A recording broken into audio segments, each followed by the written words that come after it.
En Génesis capítulo 11, que es el episodio que vamos a considerar en esta mañana.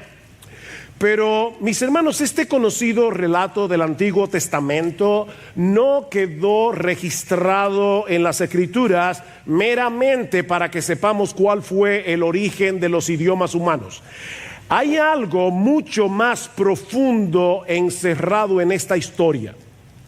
La Torre de Babel nos recuerda que en este mundo caído se está librando una guerra sin cuartel entre el reino de los hombres y el reino de Dios, y que uno de los dos, y yo espero que ustedes sepan cuál es, está condenado al fracaso.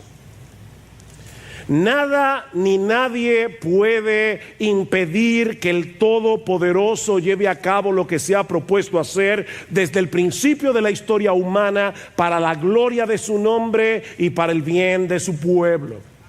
Ahora, antes de entrar de lleno en esta historia fascinante de las Escrituras, necesitamos conocer un poco de contexto para entender lo que realmente está sucediendo aquí.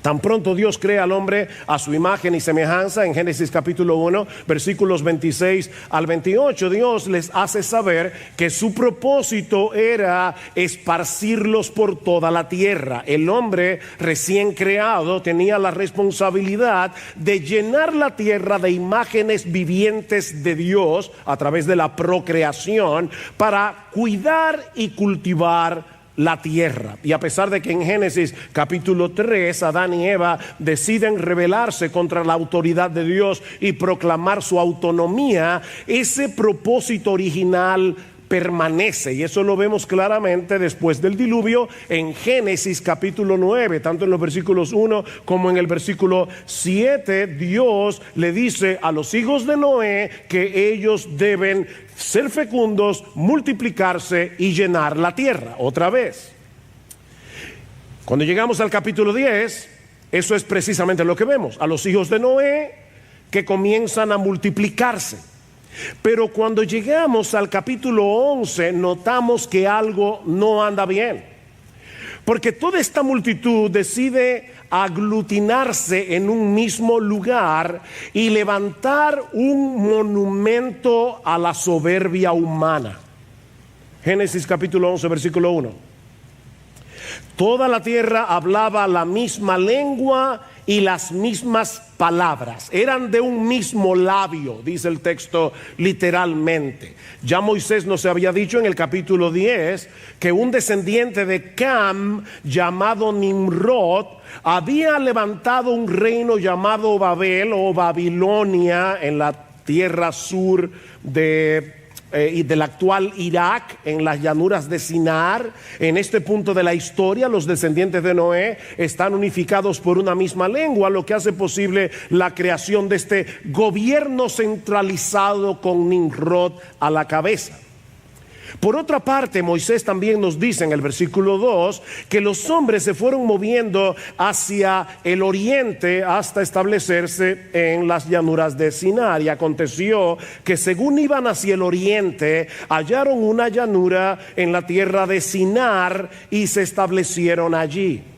Ahora, esto es interesante porque ya sabemos por el capítulo 3 que después de la caída, Adán y Eva fueron expulsados. ¿Hacia dónde? Hacia el oriente del Edén. Luego llegamos al capítulo 4 y vemos que en el caso de Caín, este se estableció en la misma dirección, hacia el oriente. Es como si los seres humanos se fueran alejando cada vez más del Edén, hasta que al llegar a esta llanura, ellos deciden reconstruir su paraíso terrenal. Versículo 3.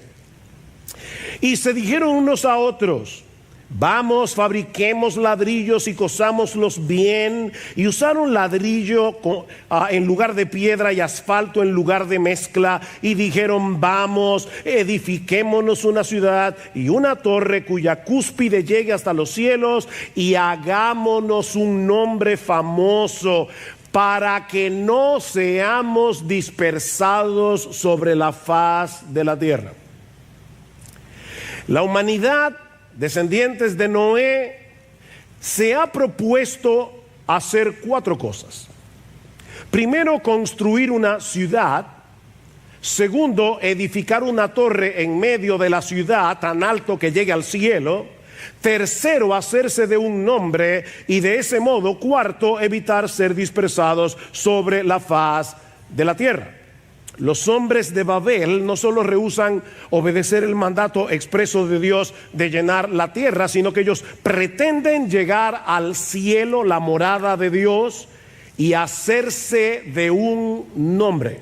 Hagámonos un nombre. Esta es la misma palabra hebrea que aparece en Génesis capítulo 1, versículo 26, cuando Dios dice, hagamos al hombre. Ahora estos dicen, hagámonos un nombre. El propósito original de Dios era llenar la tierra de su gloria a través de los portadores de su imagen, pero el propósito de estos hombres es quedarse en Sinar y construir un monumento para su propia gloria. Hagámonos un nombre famoso. Hay muchos detalles en esta historia, hermanos, que yo quiero que ustedes noten. En la Biblia, solo Dios se nombra a sí mismo. Porque hay un elemento de jerarquía en el hecho de yo ponerle nombre a algo o ponerle nombre a alguien. Tú nombras lo que te pertenece. Por ejemplo, en el capítulo 1 del Génesis es Dios el que le pone nombre a las cosas que ha creado. En Génesis capítulo 2, Dios le ordena a Adán que le ponga nombre a los animales. Y al final de ese mismo capítulo, Dios le provee a Adán de una ayuda idónea, y es Adán, cabeza, el que le pone nombre a Eva. Y en los capítulos 4 y 5 vemos que son los padres los que les ponen nombres a sus hijos. Pero la generación de Babel quiere ponerse un nombre ellos mismos. Ellos quieren hacerse de un nombre por sí mismos. ¿Se dan cuenta, mis hermanos, que esto es mucho más que un proyecto de construcción? En Babel nosotros volvemos a escuchar el eco de la voz de la serpiente en el huerto del Edén. Seréis como Dios. Desde Génesis 3, el hombre pretende ser Dios, o al menos ser tratado como si lo fuera. Un ser autónomo, capaz de hacer su propia voluntad, de establecer su propio reino por encima de la voluntad y del reino de Dios. De manera que los hombres de Babel no están tratando simplemente de construir una ciudad y de edificar una torre. El plan es levantar un reino que se oponga al reino de Dios. Babel representa una declaración de autonomía de parte de una humanidad rebelde. Si la intención de Dios era llenar la tierra de portadores de su imagen, para la gloria de su nombre, para la felicidad de sus criaturas, la generación de Génesis 11 pretende quedarse en el mismo lugar, buscar significado y seguridad en sus propios logros y levantar un monumento para su propia exaltación. Pero si algo aprendemos en las Escrituras, es que hay un solo soberano universal cuya voluntad siempre prevalece. Uno solo. Y esa es una muy buena noticia, mis hermanos, porque los planes de Dios siempre son infinitamente mejores que los nuestros. En el cielo no hay ninguna señal de alarma ante esta ridícula manifestación de soberbia y de rebelión. ¿Cómo reacciona Dios a este proyecto? Bueno, veamos en segundo lugar la reacción de Dios a la autoexaltación humana. Versículo 5. Y el Señor descendió para ver la ciudad y la torre que habían edificado los hijos de los hombres. Este pasaje está cargado de ironía y lamentablemente un juego de palabras que no se entiende en español, se entiende en el idioma original. Pero por un lado, Dios se refiere a esta gente como los hijos de los hombres, ¿se dieron cuenta? O los hijos de Adán. Esto es irónico porque los babilonios pensaban que su ciudad había sido construida por los dioses.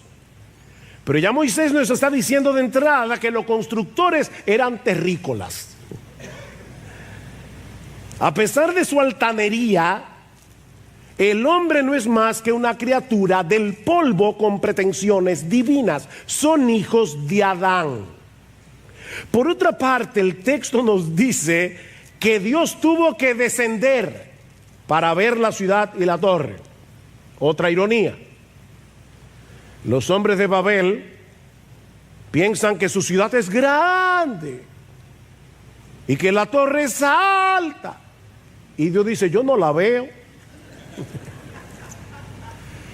Desde el cielo no se ve. Hay algunas personas que dicen que si uno viaja al espacio se ve la muralla china. Yo no lo sé si eso es verdad. Pero lo que dice aquí es que Dios tuvo que descender porque desde el cielo parecían hormigas creando un disparate. Obviamente, sobre todo chicos que están aquí, esto no es literal. Dios no necesita moverse de sitio para ver lo que hacen los hombres. Pero el texto quiere resaltar la ridiculez de la pretensión humana ante la grandeza de Dios. Dice el profeta Isaías que las naciones le son como la gota de agua que cae del cubo y como menudo polvo en las balanzas le son estimadas, que son todas las naciones juntos para Dios. Una gota de agua, ustedes han visto cuando están limpiando la casa y del cubo se cae una gota de agua. Bueno, esas son todas las naciones juntas delante de Dios. Una mota de polvo, nada. Y más adelante sigue diciendo, Él está sentado sobre el círculo de la tierra, cuyos moradores son como langostas. Él convierte en nada a los poderosos y a los que gobiernan la tierra hace como cosa vana. Hablando en un lenguaje actual, la ONU, la OEA, la OTAN y cualquier otra organización que tú te puedas imaginar, aunque parecen grandes torres, organismos poderosos que están jugando al ajedrez con todos nosotros y que hacen lo que les da la gana, para Dios son nada. Nada. Todas juntas son como la gota que se cae del cubo. Y el poder de todas esas naciones llegará hasta donde Dios le permita llegar. Una humanidad rebelde conglomerada para alcanzar un mismo propósito es un problema, y no para Dios, para nosotros, los hombres.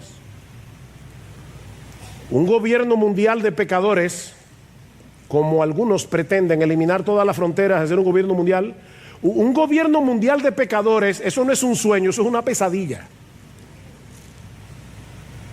Había que diluir esa concentración de maldad.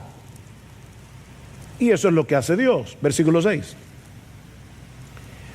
Y dijo el Señor, he aquí son un solo pueblo y todos ellos tienen la misma lengua, y esto es lo que han comenzado a hacer, y ahora nada de lo que se propongan hacer les será imposible. ¿En qué sentido? Bueno, como dice un comentarista, si ellos logran su propósito, sus corazones babilónicos llegarían a ser impenetrables e irremediables.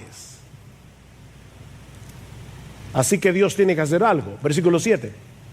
Vamos, es la misma palabra que usaron aquellos, bajemos y allí confundamos su lengua para que nadie entienda el lenguaje del otro. De nuevo Dios desciende para confundir los idiomas y obligarlos a dispersarse. Versículo 8, así los dispersó el Señor desde allí sobre la faz de toda la tierra y dejaron de edificar la ciudad. Por eso fue llamada Babel, porque allí confundió el Señor la lengua de toda la tierra, y de allí los dispersó el Señor sobre la faz de toda la tierra.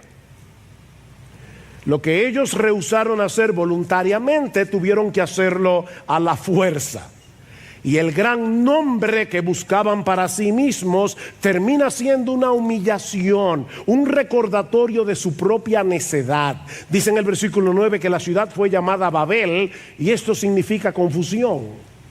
¿Por qué? Porque allí confundió el Señor la lengua de toda la tierra. Mis hermanos, los miles de idiomas y dialectos que existen en el mundo no son una manifestación de la capacidad humana para inventarse tantas formas distintas de comunicación. No, mis hermanos, esto no es un logro, esto es un recuerdo de nuestra necedad y de que la voluntad de Dios siempre termina imponiéndose sobre toda rebelión. Dios es Dios. Miren, hermanos, cuando el adversario es Dios, el otro lleva todas las de perder.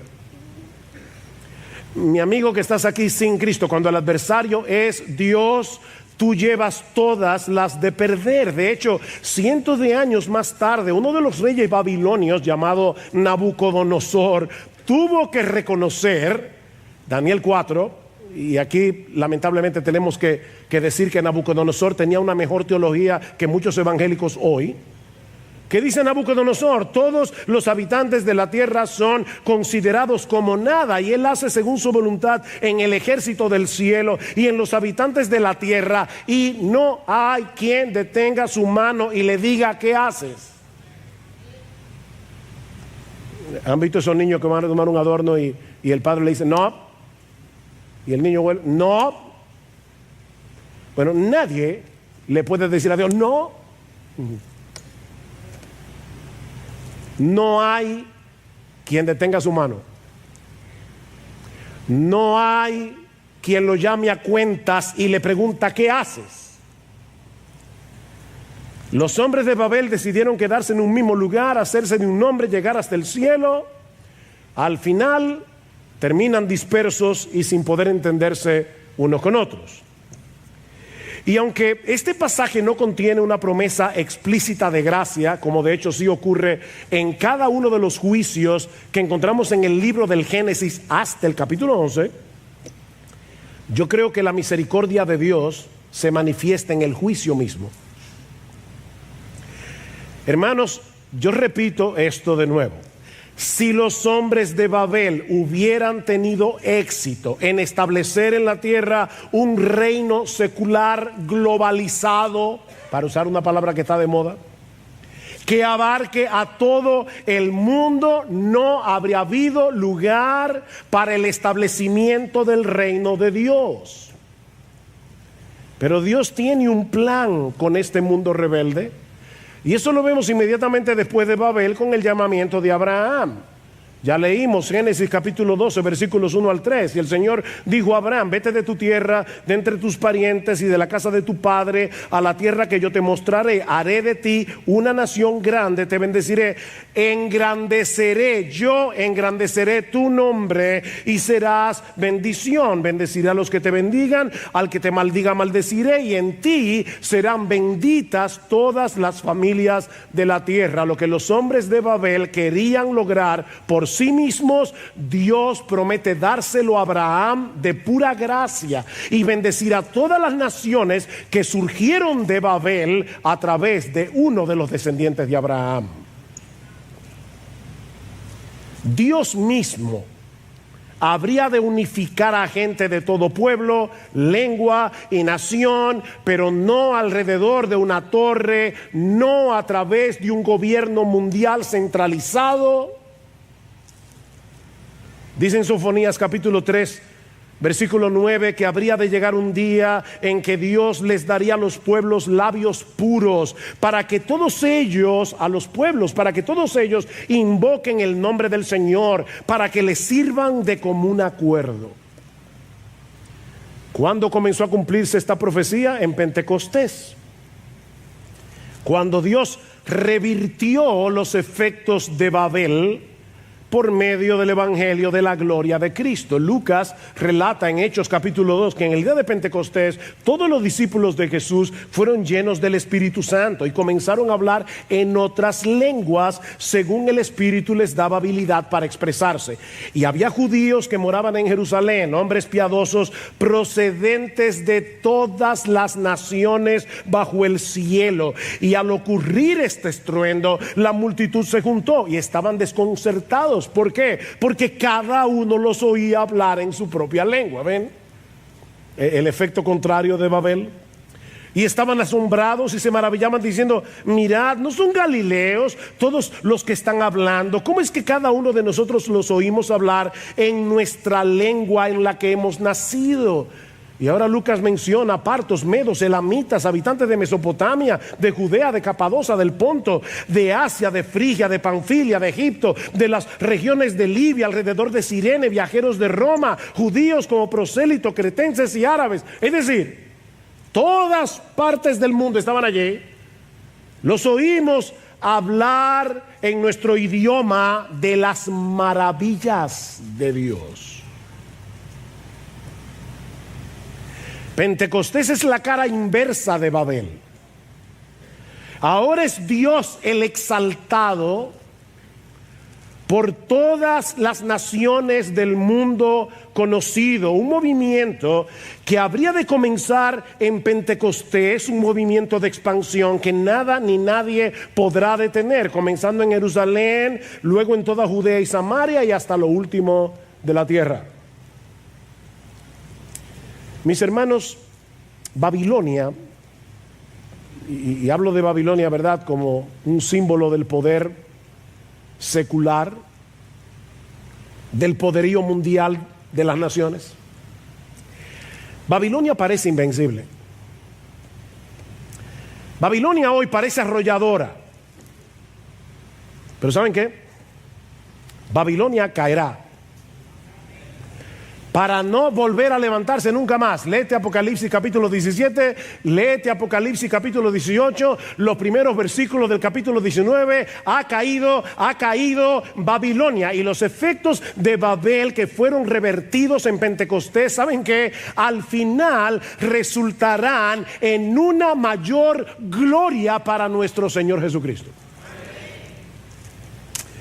Algún día tú y yo contemplaremos lo que Juan solo pudo ver en una visión. Una gran multitud que nadie podía contar, de todas las naciones, tribus, pueblos y lenguas, que salieron de Babel de pie delante del trono y delante del Cordero, vestido con vestiduras blancas y con palmas en las manos, clamando a gran voz: la salvación pertenece a nuestro Dios que está sentado en el trono y al Cordero. Ese Salvador que murió en debilidad en una cruz, resucitó con poder y recibió de su Padre un nombre que es sobre todo nombre, para que en el nombre de Jesús se doble toda rodilla y toda lengua de los miles idiomas y dialectos que salieron de Babel, confiesen que Jesucristo es el Señor, para la gloria de Dios el Padre. Como Dios siempre gana, la rebeldía de Babel ha resultado en una mayor gloria, o déjame insistir en esto, en una gloria globalizada, pero para el nombre de Jesús.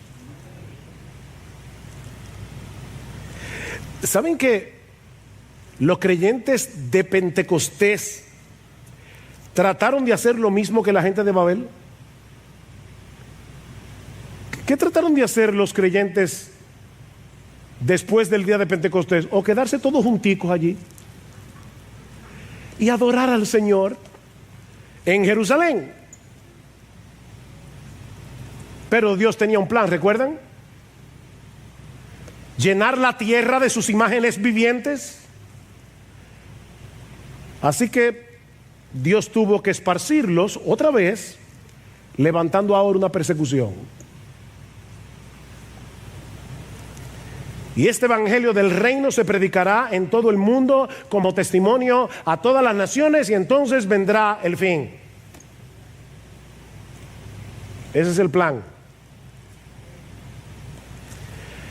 Este fin de semana, ya lo dijimos, el Señor nos ha dado el privilegio de acoger entre nosotros a pastores y líderes que han venido al intensivo pastoral, porque estamos interesados en lo que Dios está haciendo en otras provincias de su reino.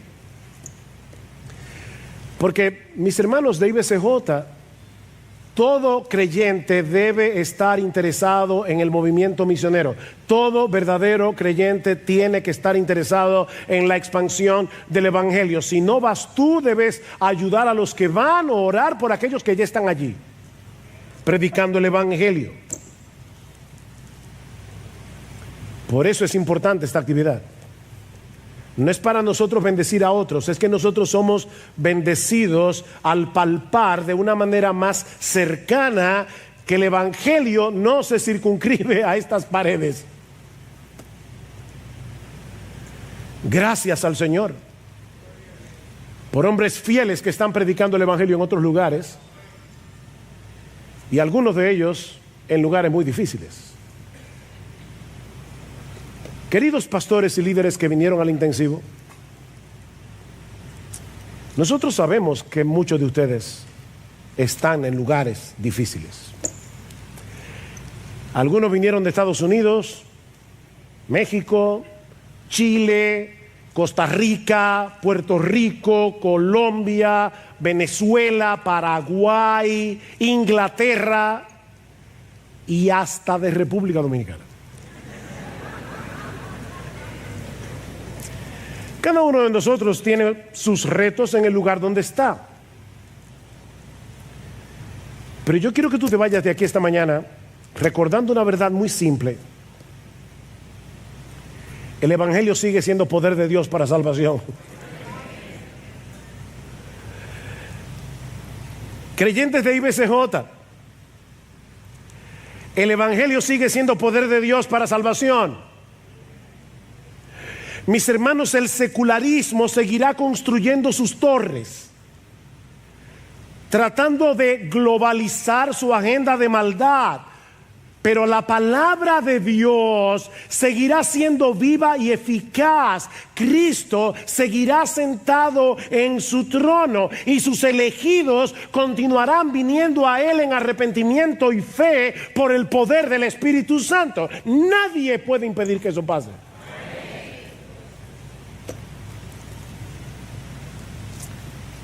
Sigamos peleando la batalla, y no estoy hablando aquí solamente a los hermanos del intensivo, ahora estoy hablándoles a todos. Sigamos peleando la batalla, sigamos corriendo la carrera, sigamos manteniendo la fe. Sí, en nuestras propias fuerzas somos menos que nada y hay muchas amenazas a nuestro alrededor, pero en todas estas cosas que hoy parecen inquietarnos, nosotros somos más que vencedores por medio de aquel que nos amó. Los ciudadanos de Babel no se han rendido. No, ellos continúan en pie de guerra. Pero Cristo sigue sentado en su trono y ese trono no tiene rival. Él es Rey de reyes, Él es Señor de señores. Él tiene un nombre que es por encima de todo nombre. El nombre de Jesús está por encima de la ONU. El nombre de Jesús está por encima de la OEA. El nombre de Jesús está por encima de Planned Parenthood.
In the neon glow of a city night, I'm dancing alone, feeling so right. With a heart full of dreams and a soul on fire, I'm chasing the stars with a sweet desire. Emotions running high, like a tidal wave. In this 80s rhythm, I'm here to stay. A melody of love in a hip-hop scene. In this emotional dance, where my heart's been. Oh, I'm lost in the music, in this poppy dream, with a catchy tune that I can't quite see. Sweet female voice in the 80s light, in this emotional song where dreams ignite. Through the mirror ball and the disco lights, I find my rhythm in the starry nights.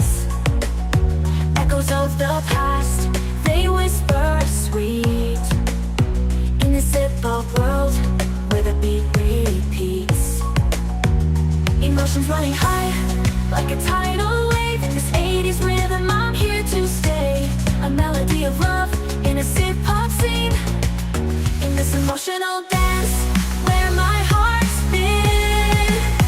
Oh, I'm lost in the music, in this poppy dream, with a catchy tune that I can't quite see. Sweet female voice in the 80s light, in this emotional song where dreams ignite. In the heart of the night, where the synths play, I find my rhythm in the 80s way. A sweet surrender to the poppy beat. In this emotional